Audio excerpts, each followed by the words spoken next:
अस्सलाम वालेकुम students, welcome back to my channel Shafas academy. तो आज हम जो हैं इस वीडियो में nervous coordination and chemical coordination के 2 चैप्टर्स के 50 मोस्ट इंपॉर्टेंट एमसीक्यूज़ को डिस्कस करेंगे। ये जो है वीडियो हमारी एंट्री टेस्ट प्रिपरेशन सीरीज़ की वीडियो नंबर 11 है। इससे पहले हम 10 वीडियोज़ जो हैं डिफरेंट चैप्टर्स के 50 मोस्ट इंपॉर्टेंट एमसीक्यूज़ को डिस्कस कर चुके हैं। ठीक है, तो जो है इसके अलावा जो है अपडेट ये थी कि SIUT के, FNS के और जो है सिंध मेडिकल यूनिवर्सिटीज़ के जो है एडमिशन्स ओपन हैं। ठीक है, आप लोग चाहें तो वहाँ अप्लाई कर सकते हैं। बाकी जो SIUT के जो कुछ बच्चों ने जो है मुझे कमेंट किया था कि जो है SIUT के एप्लीकेशन में जो एक कंसर्न है कि अगर एप्लीकेंट जो है उनका सेकेंड ईयर का एग्ज़ाम पास करना लाजिम है। ठीक है, तो इस बारे में जो है मैं वो डिपार्टमेंट से पूछ के आप लोगों को जो है इस पर एक वीडियो बना दूंगी, आप लोगों को बता दूंगी कि इसका क्या करना है। ठीक है, अप्लाई किस तरह से होगा उसका बता दूंगी। ठीक है, और ये जो है हमारी एंट्री टेस्ट सीरीज़ की जो प्रिपरेशन सीरीज़ जो है वो किसी भी यूनिवर्सिटी और किसी भी डिपार्टमेंट के लिए आप लोग इसको हेल्प आउट कर सकते हैं। इसको आप लोग किस तरह से फॉलो करेंगे कि आप लोग जो है इन चैप्टर्स को अपनी बुक से रीड करें और फिर इन MCQs को एज आप लोग अपना टेस्ट कंडक्ट करें। ठीक है, तो इंशाल्लाह आप लोगों का जो है वो एडमिशन हो जाएगा। ठीक है, और जो है अगर आप लोग चाहें तो SIUT के पास पेपर्स अगर चाहें तो मेरी चैनल्स की प्लेलिस्ट में मौजूद हैं और आप वो भी आप लोग चाहें तो देख सकते हैं। स्टार्ट करते हैं। सबसे पहला MCQs है हमारे पास, बहुत ही सिंपल टू जो है मैं हमेशा सिंपल से लेके फिर डिफ़िकल्ट लेवल इंक्रीज़ करती रहती हूँ हर MCQs की सी। ठीक है, सबसे पहले आसान और फिर हम जो है डिफ़िकल्टी लेवल जो है जो है वो इंक्रीज़ कर देते हैं। सबसे पहला MCQs है the basic functional unit of the nervous system is. जो बेसिक फंक्शनल यूनिट है नर्वस सिस्टम का वो क्या है? सिंपल MCQs है, इसका करेक्ट ऑप्शन है न्यूरॉन। ठीक है, ये मैं MCQs जो है मैं जल्द जो है वो थोड़ी स्पीड में करवाऊंगी ताकि क्योंकि हमारे पास टाइम कम है और बहुत सारे MCQs करने हैं और इंशाल्लाह मैं कोशिश करूँगी कि रोज़ 1 या 2 चैप्टर्स की 50 मोस्ट इंपॉर्टेंट MCQs की वीडियो अपलोड कर दूँ। ठीक है, ताकि आप लोगों की जो पूरे कोर्स की जो है प्रिपरेशन हो जाए। ठीक है, तो इसका करेक्ट ऑप्शन है neurons.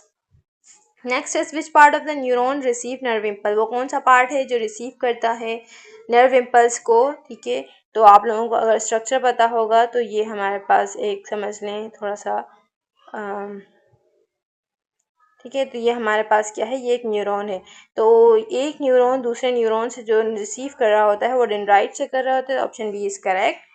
The insulating covering around many axon is. तो अगर आप लोगों को पता है कि न्यूरॉन का स्ट्रक्चर क्या था, डेंड्राइट्स फिर ये एक्सॉन। ठीक है, तो एक्सॉन पर एक इंसुलेटिंग कवरिंग होती है फैट्स की बनी हुई। ठीक है, तो उसको हम क्या कहते हैं?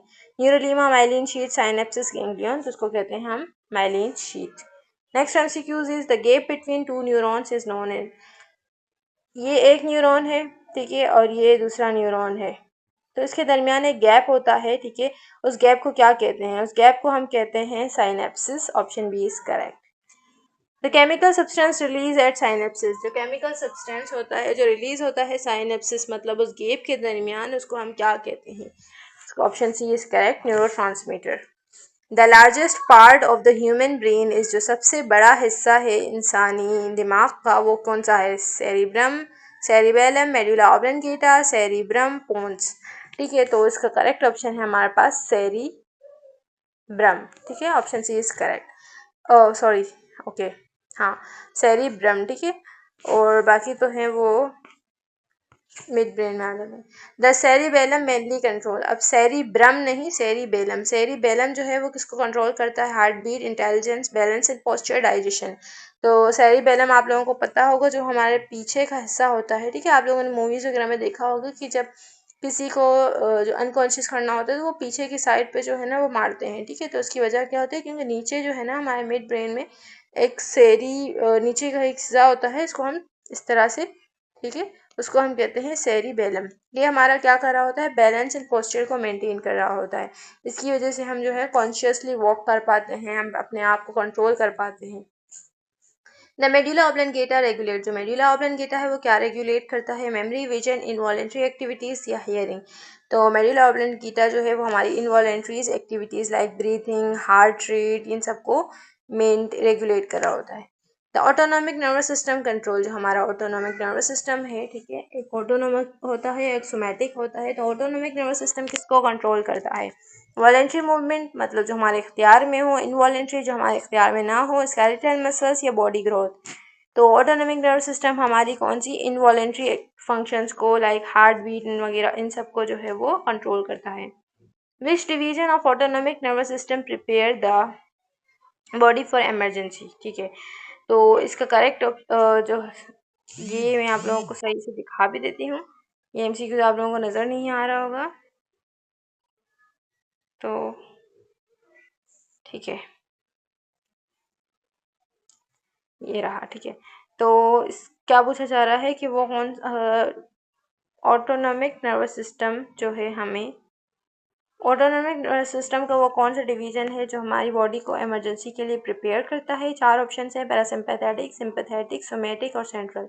तो इमरजेंसी और फाइट और फ्लाइट की जो रिस्पॉन्स होता है, लाइक हम एक बंदा है, ठीक है, जो जिसने बहुत से दिन सुबह से कुछ नहीं खाया, ठीक है, और जिसके पास अभी एनर्जी बहुत ही लो है, लेकिन फिर भी अगर उसकी इमरजेंसी सिचुएशन आएगी, लाइक अगर उसके पीछे कोई कुत्ता भागने लग गया, ठीक है, तो वो क्या करेगा? खड़ा तो नहीं रहेगा, वो भागने लगेगा। तो वो एक इमरजेंसी रिस्पॉन्स ट्रिगर हो रहा है, जिसकी वजह से वो क्या हो रहा है, उसके पास एनर्जी ना होने के बावजूद, ठीक है, उसके ऐसे सिस्टम्स एक्टिवेट होंगे जो उसकी बॉडी को प्रिपेयर करेंगे फाइट एंड फ्लाइट रिस्पॉन्स के लिए, और उसको एनर्जी भी प्रोवाइड करेंगे। तो वो होता है हमारे पास sympathetic nervous system. Which division conserve energy and slow heart rate. तो वो कौन सा डिवीजन है? 2 डिवीजन हैं सोमैटिक ऑटोनॉमिक नर्वस सिस्टम के। उसमें से वो कौन सा डिवीजन जो है हमारी बॉडी में एनर्जी को कंजर्व रखता है, मतलब बचा के स्टोर करके रखता है, और हार्ट रेट को स्लो करता है? सिंपल एमसीक्यूज है, सिंपैथेटिक, पैरासिम्पैथेटिक, सोमैटिक या पेरिफेरल। तो हार्ट रेट स्लो करने का काम है, मतलब रेस्ट में रहना, सुकून में रहना, ठीक है, कोई इमरजेंसी सिचुएशन ना होना, तो वो होता है parasympathetic nervous system. Spinal cord is protected by, जो हमारी स्पाइनल कॉर्ड होती है वो किससे प्रोटेक्ट की हुई होती है, ठीक है, स्कल, वर्टिब्रल कॉलम, रिबकेज या पेल्विक गिर्डल। इसका करेक्ट ऑप्शन है वर्टिब्रल कॉलम, रीढ़ की हड्डी से। The brain and the spinal cord together, अगर ब्रेन और स्पाइनल को एक साथ कर दें तो वो क्या बनाता है? Peripheral nervous system, central nervous system, autonomic nervous system, somatic nervous system. तो अगर इस ब्रेन और स्पाइनल कॉर्ड को एक साथ मिला दें तो वो एक एक किस डिवीजन में होते हैं? सेंट्रल डिवीजन में होते हैं, तो उसको हम सेंट्रल नर्वस सिस्टम में आते हैं। The functional connection between receptor and effector, receptors और सिर्फ इफेक्टर, ठीक है, मतलब मैसेज रिसीव हुआ और उसका इफेक्ट आया, तो उसको क्या कहेंगे हम, ठीक है, मतलब इसमें कोई ब्रेन इन्वॉल्वमेंट नहीं हुई, सिर्फ रिसेप्टर आए, इफेक्ट हुआ। रिफ्लेक्स आर्क, साइनेप्सिस, गैंग्लियन या कॉर्टेक्स। इसका करेक्ट ऑप्शन है रिफ्लेक्स आर्क। रिफ्लेक्स आर्क क्यों? रिफ्लेक्स आर्क जो है हमारे पास ऐसा सिस्टम है, ऐसा सिस्टम रखा हुआ है जिसमें क्या होता है, ब्रेन इन्वॉल्व नहीं होता, लेकिन फ़ौरन से हमारे इफेक्ट आते हैं। लाइक अगर किसी की जो है वो कोई रोटियां बना रही थी कि उसका हाथ वो जो है जल गया उससे, और उसका हाथ जो है टच हुआ किससे? फ्राइंग पैन या जिससे भी टच हुआ, ठीक है, ये तवे से टच हुआ, तो अब वो क्या होगा? क्या वो हाथ वहीं पे रखा रहेगा या फिर वो फ़ौरन से हटा देगा? तो क्या होगा, जब उसकी मैसेज इम्पल्सेस रिसीव हुई हीट की, ठीक है, पेन की इम्पल्सेस रिसीव हुई, वो फ़ौरन से हाथ हटाएगा। इसमें जो है ये सिग्नल ब्रेन तक नहीं गए, सिर्फ रिसीव हुआ और फ़ौरन से इफेक्ट क्या आया, बॉडी ने उस हाथ को हटा दिया, मसल्स मूवमेंट हुई। तो ये रिफ्लेक्स आर्क होता है, ये एक अलग पाथवे होता है, ये ब्रेन से कनेक्टेड नहीं होता। Reflex action are mainly control by, reflex action जो है वो कौन कंट्रोल करता है? सेरिब्रम, स्पाइनल कॉर्ड, सेरिबेलम या हाइपोथैलेमस। तो MCQ 15 का करेक्ट ऑप्शन है हमारे पास स्पाइनल कॉर्ड। स्पाइनल कॉर्ड क्यों? क्योंकि मैंने अभी आपको बताया कि रिफ्लेक्स आर्क और रिफ्लेक्स एक्शन जो है वो ब्रेन से कनेक्टेड नहीं होते, लेकिन वो स्पाइनल कॉर्ड में उसके मैसेजेस जाते हैं, ठीक है, क्योंकि मूवमेंट इफेक्ट देना होता है। The endocrine gland release hormones directly into, जो एंडोक्राइन ग्लैंड है वो अपने हॉर्मोन्स को डायरेक्टली रिलीज कहाँ करवाते हैं? डाइजेस्टिव ट्रैक्ट में, ब्लड स्टेम में, लिम्फ वेसल्स में या बॉडी कैविटी में।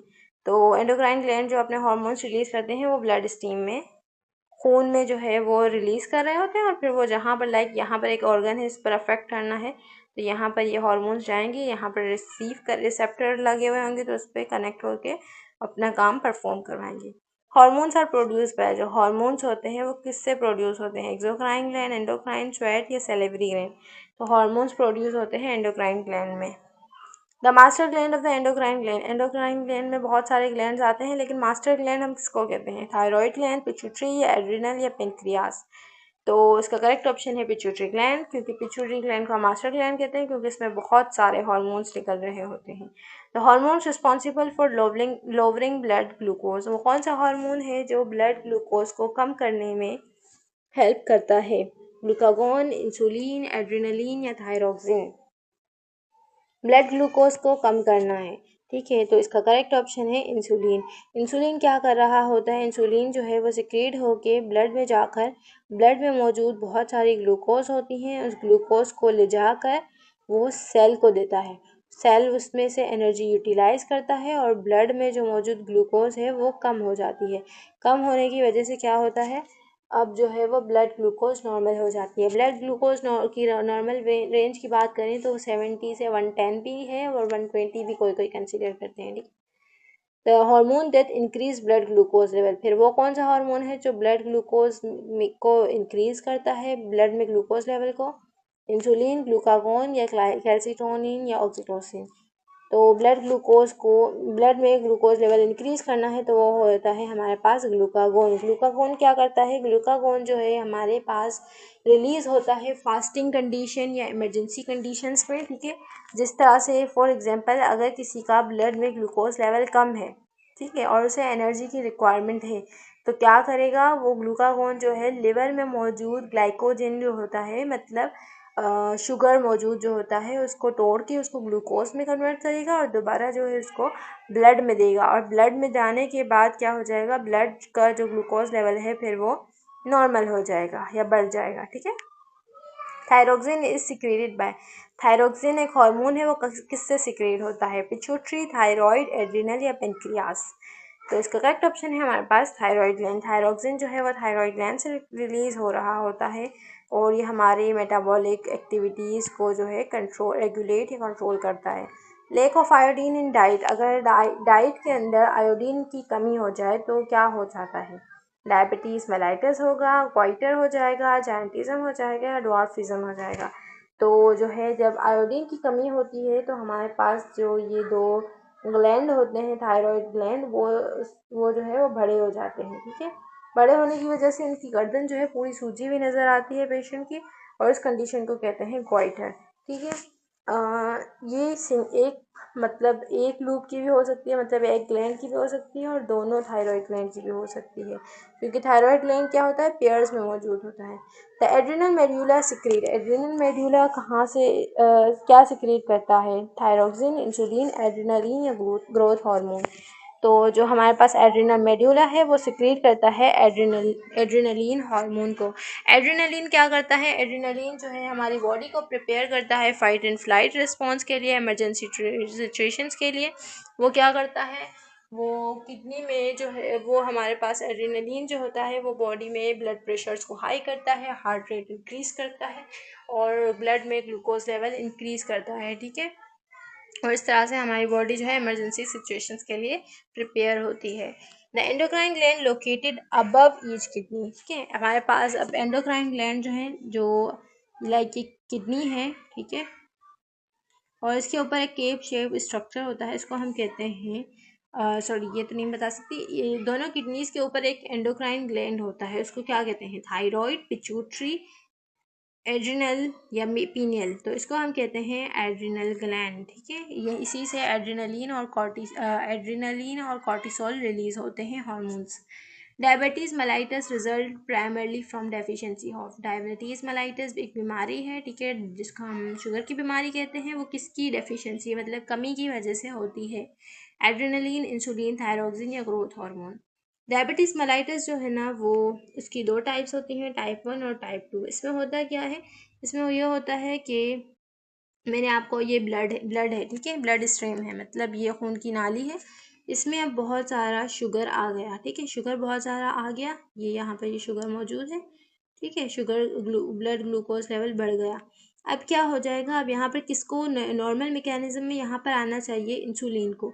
इंसुलिन को क्या करना चाहिए, इस ग्लूकोज को ले जाकर सेल को देना चाहिए, इस ग्लूकोज को ले जाकर सेल को देना चाहिए ताकि यहाँ पर जो है वो ग्लूकोज कम हो जाए। ठीक है, ये नॉर्मल मैकेनिज्म है। लेकिन अब क्या होता है, अब जो है एक डायबिटीज़ पेशेंट की बात करते हैं। इसमें क्या होता है, ग्लूकोज लेवल उसने खाना खाया, पेशेंट ने ग्लूकोज इंक्रीज़ हुआ, लेकिन यहाँ पर अब इंसुलिन जो है वो नहीं आ पाती। इंसुलिन नहीं आ पाती तो क्या होता है, ग्लूकोज लेवल बढ़ता जाता है और जो है पेशेंट को डायबिटीज़ मेलाइटस हो जाती है, मतलब इंसुलिन की डेफिशिएंसी की वजह से ये बीमारी होती है। ठीक है, ये तो टाइप 1 हो गए। टाइप 2 में क्या होता है, इंसुलिन आती है लेकिन उसके जो रिसेप्टर्स होते हैं ना मौजूद, मतलब उसके रिसेप्टर जो है ना वो नहीं होते, जिस वजह से वो शुगर को दोबारा सेल में ले जा नहीं सकती और ब्लड ग्लूकोज इसी तरह से बढ़ा हुआ होता है। Saltatory conduction of nerve impulse, अगर आप लोगों को पता होगा saltatory conduction of nerve impulse क्या करती है, because of saltatory condition of nerve impulse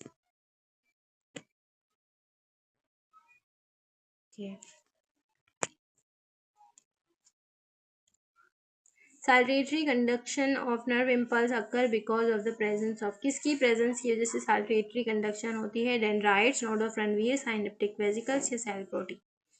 saltatory conduction का मतलब है कि कंडक्शन मतलब इम्पल्स का आगे जाना दूसरे न्यूरॉन की तरफ बहुत ही ज़्यादा स्पीड में। अब ये होता है हमारे पास एक्सॉन, और ये एक्सॉन पे लगी हुई है माइलिन शीट। ये माइलिन शीट में आप लोग देख रहे हैं ये गैप्स मौजूद है, इस गैप्स को हम कहते हैं नोड ऑफ रनवीर। ठीक है, ये गैप होने की वजह से क्या होता है, इम्पल्स जंप करती हुई जाती है, जंप करने की वजह से क्या हो जाती है, उसकी स्पीड इंक्रीज हो जाती है, वो अगले न्यूरॉन पर जल्दी से जल्दी पहुंच जाती है, इसकी स्पीड इंक्रीज हो जाती है। तो सैलुटेटरी कंडक्शन हुई, लेकिन किसकी वजह से हुई, इसकी वजह थी हमारे पास node of Ranvier. Next MCQs is which hormones is secreted by posterior pituitary gland. हमारे पास पिट्यूटरी ग्लैंड के दो ग्लैंड होते हैं, एंटीरियर और पोस्टीरियर पिट्यूटरी। तो उसमें से पोस्टीरियर में से कौन सा हार्मोन रिलीज होता है, ग्रोथ हार्मोन, थायरोक्सिन, ऑक्सीटोसिन या टीएसएच। तो हमारे पास जो पोस्टीरियर पिट्यूटरी है उसमें से रिलीज होता है ऑक्सीटोसिन। ठीक है, ऑक्सीटोसिन का काम नेक्स्ट एमसीक्यू से पूछा गया होगा। Which hormone stimulate uterine contraction during child birth. Child birth के दौरान एक जो है वो लेबर होता है, जब उसमें जो है वो एक यूट्राइन कॉन्ट्रैक्शन होती है। ठीक है, जिसकी वजह से चाइल्ड जो है वो इजैकुलेट होता है। ठीक है, तो वो कौन से हार्मोन की वजह से ये यूटेराइन कॉन्ट्रैक्शन होती है, प्रोलैक्टिन, ऑक्सीटोसिन, इंसुलिन या कॉर्टिसोल। तो यूटेराइन कॉन्ट्रैक्शन हमारे पास होती है ऑक्सीटोसिन की वजह से। ऑक्सीटोसिन का एक और काम है, उसका है चाइल्ड बर्थ के बाद जो मिल्क की इजैकुलेशन भी ऑक्सीटोसिन हार्मोन की वजह से होती है। डेफिशिएंसी ऑफ ग्रोथ हार्मोन, अगर ग्रोथ हार्मोन कम हो जाए, ठीक है, चाइल्डहुड में, बचपने में, तो उससे क्या हो जाएगा, जाइगेंटिज्म की बीमारी, ड्वार्फिज्म, एक्रोमेगैली या गोइटर। तो जो डेफिशिएंसी अगर हो जाए कि ग्रोथ हार्मोन की चाइल्डहुड के दौरान, तो उसको हम कहते हैं ड्वार्फिज्म। ठीक है, बच्चा जो है वो छोटी हाइट का बोनी टाइप नज़र आएगा। ठीक है, hyper secretion of growth hormone, growth hormone अब बहुत ज़्यादा सिक्रीट हो गया है प्यूबर्टी से पहले पहले, तो अब जो है बच्चा क्या नज़र आएगा, लंबा, बहुत ही ज़्यादा एबनॉर्मली लंबा नज़र आएगा। तो वो जो है कौन सी बीमारी है, ड्वार्फिज्म, जाइगेंटिज्म, मैक्सिडीमा, क्रेटिनिज्म। तो उसको हम कहते हैं gigantism. Option B is correct. Next MCQs is which hormones prepare the body for fight and flight. Repeat हुआ है, वो कौन सा हार्मोन है जो फाइट एंड फ्लाइट में हमें प्रिपेयर करता है बॉडी को, इंसुलिन, एड्रेनलिन, थायरोक्सिन या ग्लूकागोन। तो adrenaline is correct option. Neurotransmitter are release from the, neurotransmitter जो होते हैं वो कहाँ से रिलीज होते हैं, dendrite, cell body, synaptic node या माइलिन शीट। ये देखें, ये एक न्यूरॉन है, इसमें जो है ना ये न्यूरोट्रांसमीटर देखें, एक वेजिकल की शक्ल में इसमें न्यूरोट्रांसमीटर मौजूद है। ठीक है, तो इसको हम क्या कहते हैं, इसको हम कहते हैं साइनेप्टिक नोड। ये रिलीज़ होती है और ये जब टूटती है इसकी वॉल, ठीक है, वेजिकल की वॉल जब ब्रेक हो जाती है तो इसमें से न्यूरोट्रांसमीटर रिलीज़ होते हैं। The part of brain responsible for regulation of body temperature, दिमाग का वो कौन सा हिस्सा बॉडी के टेम्परेचर को रेगुलेट करता है, cerebellum, hypothalamus, medulla oblongata, pons. तो बॉडी टेम्परेचर को रेगुलेट करता है हमारे पास हाइपोथैलेमस। इसका एक सेट पॉइंट होता है 37.6 something. The myelin sheath is form, myelin sheath form होती है in the peripheral nervous system में। वो किससे होती है? माइलिन शीथ जो है ना, ये देखिए यहाँ पे, ये माइलिन शीथ ने यहाँ पे एक सेल्स होते हैं। इन सेल्स को हम कहते हैं श्वान सेल्स। श्वान सेल्स क्या करते हैं? माइलिन शीथ को बनाने का काम करते हैं। विच ग्लैंड सिक्रीट मेलेटोनिन? मेलेटोनिन एक हार्मोन है जो हमारी स्किन में कलर देता है, ठीक है। और इसके अलावा हमारे जो सर्केडियन साइकिल है, स्लीप और अवेक साइकिल है, उसको भी रेगुलेट करता है। तो वो कहाँ से सिक्रीट होता है? वो सिक्रीट होता है पिनियल ग्लैंड से। The hormone responsible for increasing metabolic rate, वो कौन सा हार्मोन है जो मेटाबॉलिक रेट को इंक्रीज करता है? मेटाबॉलिक रेट क्या होता है? मेटाबॉलिज्म का मतलब होता है जितने भी रिएक्शंस बॉडी के इनसाइड, ठीक है, एक लिविंग ऑर्गेनिज्म के अंदर होना, उसको हम कहते हैं मेटाबॉलिज्म, ठीक है। अब मेटाबॉलिक रेट क्या है? उस रिएक्शंस का एक स्पीड में होना, उसको हम जिस वक्त के अंदर जितनी तेजी से होना, उसको हम रेट कहते हैं, ठीक है, मतलब पर यूनिट टाइम। तो मेटाबॉलिक रेट किसी का, कुछ लोगों का ज़्यादा होता है, कुछ का कम होता है, ठीक है, नेचुरली भी। लेकिन कुछ बीमारियां, कुछ हार्मोन्स की कमी और ज़्यादती की वजह से भी मेटाबॉलिक रेट इंक्रीज़ और डिक्रीज़ होता है, कुछ हार्मोन्स की कमी और ज़्यादती की वजह से, ठीक है। तो अगर किसी का मेटाबॉलिक रेट ज़्यादा होगा, ठीक है, तो उसके अंदर क्या होगा? फैट डिपॉजिट कम होगा, उसकी ज़्यादा से ज़्यादा बॉडी एनर्जी यूटिलाइज करेगी, ठीक है। और वो जो है ज़्यादा से वो क्या होगा? वो दुबला पतला नज़र आए, मतलब एक दुबला पतला भी कह सकते हैं, या एक अच्छे जो है वो शेप उसकी होगी, ठीक है। और जो जिनका मेटाबॉलिक रेट कम होता है और फिर भी वो खुद थोड़ा अपने जो है पोर्शन डाइट कंट्रोल करने के बावजूद भी ना उनका वेट बहुत ज़्यादा बढ़ता है, तो उसका मतलब उनका मेटाबॉलिक रेट स्लो होता है।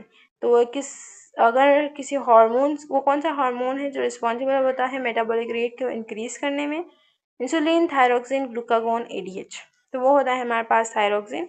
थायराइड हार्मोन्स जो होते हैं ना, वो मेटाबॉलिक रेट, अगर किसी को हाइपर थायराइडिज्म होता है तो वो दुबला पतला नजर आता है क्योंकि उसका मेटाबॉलिक रेट हाई हो जाता है। और किसी को हाइपोथायराइडिज्म मतलब उसके थायराइड हार्मोन्स कम रिलीज होते हैं तो वो ओबेसिटी की तरफ जाता है।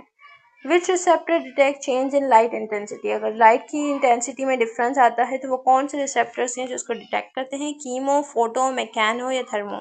तो लाइट को डिटेक्ट कर रहे हैं तो सिंपल पता चल रहा है, फोटो रिसेप्टर्स। विच hormones decrease blood calcium level? वो कौन सा हार्मोन है जो ब्लड में कैल्शियम लेवल को कम करता है? कैल्सिटोनिन, पैराथॉर्मोन, इंसुलिन या ग्लूकागोन? वो होता है calcitonin. Diabetes insipidus result from deficiency, और डायबिटीज इंसिपिडस एक बीमारी है, वो किसकी कमी की वजह से होती है? डायबिटीज इंसिपिडस जो है ना, एक ऐसी बीमारी है जिसमें प्यास बहुत ज़्यादा लगती है, यूरिन बहुत ज़्यादा आता है, तो ये पता चल रहा है वो किससे होगी? एडीएच। एडीएच क्या है? Anti diuretic hormone. Anti diuretic hormone मतलब वो ऐसा हार्मोन, ठीक है, जो किडनी में जब जो है फिल्ट्रेशन होती है तो वो क्या करता है? रीएब्जॉर्प्शन करवाता है। अगर बहुत ही ज़्यादा वाटर जा रहा है तो किडनी क्या, नेफ्रॉन्स क्या कर रहे होते हैं? उस वाटर को दोबारा रीअब्जॉर्ब करके ब्लड में भेजते हैं। लेकिन इसके एडीएच की कमी की वजह से क्या हो जाता है? जो है रीअब्जॉर्प्शन कम हो जाती है और ज़्यादा से ज़्यादा यूरिन आता है, ठीक है, और बहुत ही ज़्यादा प्यास लगती है। तो एडीएच की अगर डेफिशिएंसी होगी, ठीक है, तो सॉरी, तो डायबिटीज़ इंसिपिडस हो जाएगा, सॉरी, एंटी डायूरेटिक हार्मोन मतलब डायूरेसिस नहीं होगी। विच gland regulate most other endocrine gland? वो कौन सा ग्लैंड है जो दूसरे एंडोक्राइन ग्लैंड को रेगुलेट करता है? थायराइड, पिट्यूटरी, पेनक्रियास या पीनियल? तो दूसरे ग्लैंड को रेगुलेट करने वाला जो है हमारे पास होता है पिट्यूटरी ग्लैंड, क्योंकि ये इसमें बहुत सारे हार्मोन्स रिलीज हो रहे होते हैं।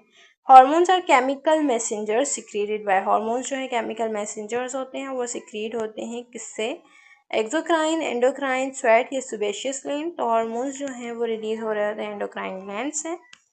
The endocrine gland having both endocrine and exocrine feature function, ठीक है, तो ऐसा एक ग्लैंड है जो एंडोक्राइन और एक्सोक्राइन दोनों की तरह काम कर रहा होता है, वो है कौन सा है? थायराइड, पेनक्रियास, एड्रिनल या पिट्यूटरी? तो इसका करेक्ट ऑप्शन है पेनक्रियास। पेनक्रियास क्या है? एंडोक्राइन और एक्सोक्राइन दोनों की तरह काम कर रहा है।